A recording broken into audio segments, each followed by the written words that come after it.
So guys, today I'm super excited. I got my first ever PSA Graded Low Pop card that we're going to go over today, as well as going through selling some of your PC cards to actually build your personal collection and your inventory if that's what you're trying to do, even though some people may frown upon it, but it's just a part of the business. Let's get into this package and show you what I got. Okay, so we have two packages here. One is the PSA Graded card that I just got back, and as well as this other package here that has another slab that I ended up getting immediately after. So if you've been following the channel, this card that I have here is one that I sent to grade out of my personal collection. I still am doing my first edition master set, so I am still working on that, but this card was very, very clean. So just kind of pulling it out of the box here. This card was very clean, so I figured, well, I will go ahead and send it out to grade and see what it gets, and maybe use the proceeds of that to find another card to replace it, as well as build up my inventory and just buy some other PC cards that I want, right? So I went ahead and did that, and so we got the grade back, and I did already look at it. Full disclosure, I did look at it ahead of time, but I did want to at least get an idea of what I was doing, because this other card is pretty much going to replace this one, and I'll show you pretty much. It was pretty funny how I found it, but anyways, so with this one here, it is the Sabrina's Gengar first edition from Gen Challenge. It is the non-holo. So just kind of looking at it from the back, it's actually very clean. So there was one little nick right here at the top right corner. Everything else was actually very, very clean. Now, if you follow the channel, if you noticed, when I did get those cards in, they were not sleeved. And so I was kind of worried about overall condition of them. But when I took it and looked at it a bit closer, it looked really, really good. Now, this one's very interesting because this one did have like some small, like you might be able to see it here. Some like, it's not edge wear, but just like some fading around the edges here. Where like there's some like white and like some scratches there. So I knew ahead of time this was not going to get a 10. I was pretty much hoping that it was going to be at best an 8, at worst getting like maybe a 6, just depending on who the grader was and how they were feeling that day. So I was maybe looking at maybe getting a 6, because raw card value for this card is about, I think, 400, depending on the condition. I think pretty much 400 on I think 300 on the low end, maybe if it's like got some damage. But for clean copies like this, we're looking at maybe like $400 to $500 for like light plate and near mint. Near mint can actually pretty much go near 800 is what the listings I saw before making this video. I did happen to get a low pop version of this card because as we're going to go through this, we're going to review it and then I'm going to show you like what I mean. So here's the front of the card. Sabrina's Gengar, Gym Challenge, first edition. Overall, it was centered very well, very clean surface. I don't think you'll be able to see it on here, but there is like a scratch over like his face. I think it's in between like the eyes or something. Let me see if I can find it. Without it being out of the slab, it's kind of hard to see it, but there's like a scratch that goes somewhere around, I think, the eye here. And so I already knew, again, it's just not going to get a 10.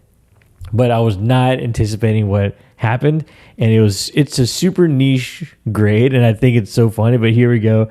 It ended up getting a near mint 8.5. An 8.5. So it was better than what I expected. So the 8 in this card, I think, goes for about $700 to $800 based off of last solds. A PSA 9 goes for roughly about like $1,300 to $1,500 pretty consistently. I think there's been like a $1,250 sale. That was really like kind of an outlier.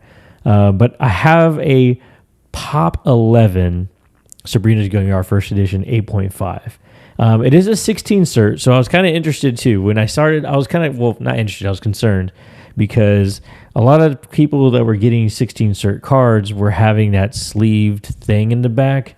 So I was kind of happy to see that wasn't the case here. Now, this is the proper slab for it. I think it's like S21 or something like that. Yeah. So you can see like a 2-1. It's kind of hard to see, but there's like a 2-1 there. And now this is actually meant for trading cards for like Pokemon cards. whereas the L1R or whatever is that's meant for sports cards. So I don't know if they're just running out or they're only doing that for like value submissions. So if you're a peasant, then too bad, you're gonna get the terrible sleeve in the back. But this was submitted as regular, I think. I don't remember. Yeah, a Pop 11. So I think 9s are in like maybe 1,000 or so. PSA 10s is like, I think 360 is total amount. So it is a very niche card. I think for this type of card though, for how popular Gengar is, I think having it as a Pop 11, a low pop, 8.5 is actually still a pretty good deal. So overall, I think this kind of, the value is going to be kind of weird just because of where it's at. So the rough value around this is about 1,000 to 1,200. The 9s, like I said, sell between like 13 to 1,500. So I think if I bring this to shows, I'm going to put it at 1,200 and just kind of get a feel for it. But I was super excited when I got the grade because it's a low pop. It's technically a low pop card. It is a 20-year-old card, 26-year-old card, I think, right? 2000. Yeah, it's a 26-year-old card, and there's only 11 of these in the world. And I'm the proud owner of one of them. So that was super dope. Now, since I have this now out of the binder, I do have a hole in my binder for this particular card.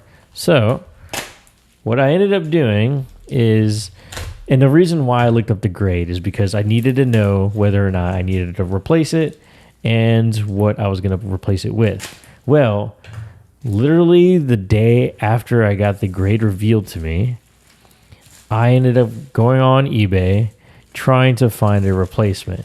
And I pretty much found a steal for the replacement. And so here's another PSA. This is like another, I guess this guy just shipped it to me right in the PSA box that it came in, or whatever this is. It looks like he just got it graded because it's also a newer cert. It is a 13 cert. So I found myself a first edition Gengar, same set, same everything, in a PSA 4. So this guy listed it on eBay and listed it as Sabrina's Gengar regular, not, so like the unlimited version, not the first edition. And this was priced at $200. $200 when a card like this ungraded goes for at least 50% to 100 more than that. So usually you would find this card for roughly about like $250, so about like almost $300 at the minimum.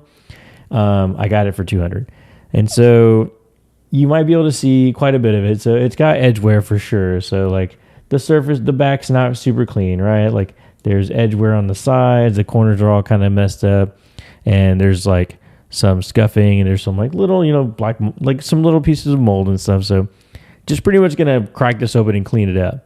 But this is one of those instances where it's like, okay, well, I have something that's very valuable in my collection that is very clean and it's very popular and it's worth a lot if it gets graded, to where I felt like it was worth giving it a shot. Because worst case scenario, if I got a 6, I would have broken even if I were just to sell it raw, versus getting this and pretty much tripling the amount that it's worth.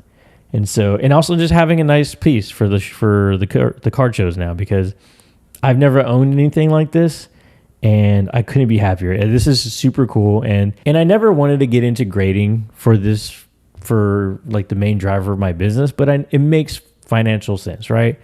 Especially in this instance, because I got this for very cheap. The lots that I paid for, each of these lots was about $400 for the Gym Heroes and then $400 for the Gym Challenge. That included first edition and unlimited cards. I sold all my first editions, I think, for $800. I have all the unlimiteds of Gym Heroes and Gym Challenge still in my binders to sell, including, and then also I have 6 or 8 total cards that I kept for my PC binder. And in this one, I've pretty much made more than double, 2.5 times my money back from those 2 lots. And this covers it in its entirety by itself. So this is just one of the instances where if you have stuff in your collection that you're okay with moving on from just because it's grown so much in value, or you just know the potential of it, that it just makes sense. Because literally a day later, I was able to find something. Now, it's an outlier, right? You don't always run into these chances. or opportunities, but I got the chance to replace it pretty much right away. And so I thought it was like pretty much like fate. So I just wanted to share that though. I finally have a low pop card in my collection. It's not a grail or anything, but it's a nice piece added to the collection and will be added to the inventory going forward.